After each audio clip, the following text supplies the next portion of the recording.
monsieur le député. La parole est à monsieur Sylvain Waserman pour le mouvement démocrate et apparenté.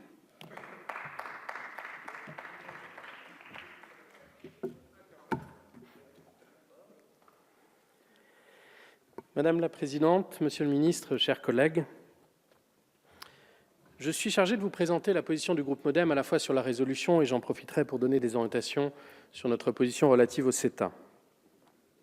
Pour avoir vécu un certain nombre de débats au sein de notre groupe, mais aussi, par exemple, la semaine dernière dans ma circonscription, dans ma permanence avec la Confédération paysanne, je pense qu'il est important de distinguer, dans le domaine du CETA, 3 axes de débat très différents. Le premier axe, il est quasiment de l'ordre de la philosophie politique. C'est sommes-nous pour ou contre le libre-échange et quel libre-échange? Alors certains diront que l'extrême pauvreté diminue grâce au développement économique mondial, d'autres diront que, évidemment, cultiver et consommer sur des circuits extrêmement courts est plus favorable à la planète. Mais ça, c'est un sujet de philosophie politique sur lequel les débats et la position qui émerge du MoDem, c'est de dire oui, nous sommes pour un libre-échange, mais pas pour un libre-échange absolu, total et non régulé. Nous sommes pour un libre-échange contrôlé avec des règles et des partenaires de confiance. Lorsque l'on parle du CETA, nous parlons d'un accord de 2300 pages, très structuré, après 7 ans de négociations, avec des dispositifs de contrôle, de reporting, de suivi, et avec un pays ami qui partage des valeurs fondamentales, notamment sur la place du citoyen dans la société.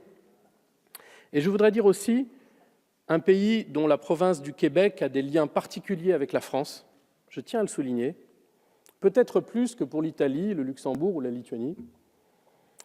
Et nous sommes aujourd'hui dans une configuration qui, pour notre sens, fait que sur ce premier axe, nous sommes favorables à cet accord.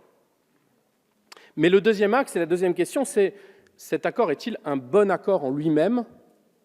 C'est-à-dire, est-ce que les opportunités et les risques sont bien identifiés et sont en faveur d'une vision positive des opportunités qui s'offrent? Les opportunités, Jacques Maire en a parlé, on pourrait dire aussi parler des appellations géographiques contrôlées, des 42 appellations françaises qui pourront être valorisées, alors qu'elles ne le sont pas aujourd'hui. Mais parlons des risques. Le candidat Emmanuel Macron avait fait une promesse. Et cette promesse, si on la lit bien, c'était une étude et une expertise indépendante pour qualifier ces risques. Emmanuel Macron a tenu ses promesses, comme toutes les autres d'ailleurs. Il a tenu cette promesse avec la commission Schubert, qui est une commission indépendante, elle a prouvé son indépendance, et qui a conclu qu'il n'y a pas de risque rédhibitoire en soi, mais que la mise en œuvre de l'accord est un élément fondamental pour mieux contrôler et gérer ces différents risques. Et le suivi de cette mise en œuvre, c'est justement l'objet du plan d'action que le gouvernement a proposé pour suivre, analyser et agir sur les effets, les risques potentiels de cet accord. Dans ce plan d'action, on y trouve un veto climatique, on y trouve des audits très exigeants en termes de normes sanitaires et phytosanitaires, on trouve des contrôles spécifiques et des mesures d'effets spécifiques sur la filière bovine, un suivi précis des volumes, des importations sur ces filières. Et au sein du groupe MoDem et Apparentés, nous avons eu des débats importants sur ces risques. Et notamment, une position claire s'en dégage, c'est une exigence et une vigilance forte, notamment sur les filières sensibles, comme la filière bovine, bien évidemment. Et Marielle de Sarnez l'a très clairement exprimé en demandant, d'une part, une étude d'impact solide sur ces filières sensibles, et d'autre part, une implication de notre Assemblée qui doit être associée à cette étude d'impact, y compris en amont sur le cahier des charges, et au suivi, à la mise en œuvre du plan d'action.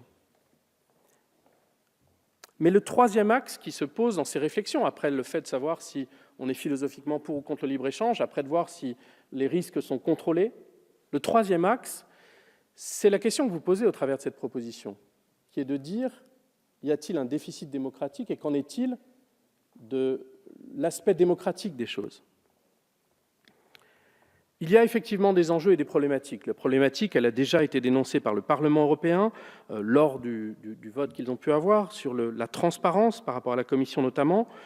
Il y a aussi un problème démocratique important, qui est que le débat et le débat citoyen intervient quasiment en bout de course et en bout de parcours. Et face à ces enjeux, je voudrais tout de même qu'on garde à l'esprit que nous avons fait le choix d'un certain modèle européen. Et nous avons fait le choix d'une compétence exclusive sur la dimension commerciale. Nous avons, en la personne du président Sarkozy, validé le mandat de négociation qui était confié à la Commission. Nous avons, en la personne du président Hollande, validé la signature de l'accord par la Commission. Et nos parlementaires européens ont voté l'accord. Les parlementaires européens ne sont pas moins légitimes que nous, démocratiquement. C'est dire qu'au nom du groupe MODEM, nous n'accréditerons pas la thèse que le CETA serait un diktat européen. Nous n'accréditerons pas la thèse selon laquelle le Parlement européen ne serait pas légitime.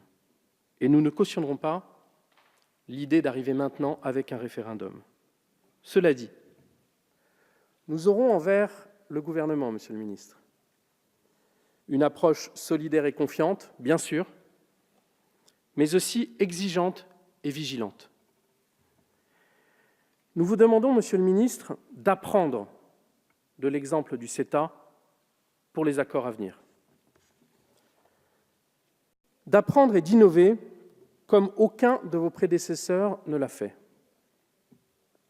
D'innover en prenant l'habitude désormais d'associer, certes, le Parlement en aval pour la mise en œuvre de ces accords, mais aussi en amont. En amont, lorsque l'exécutif présente, au travers sa position au Conseil européen.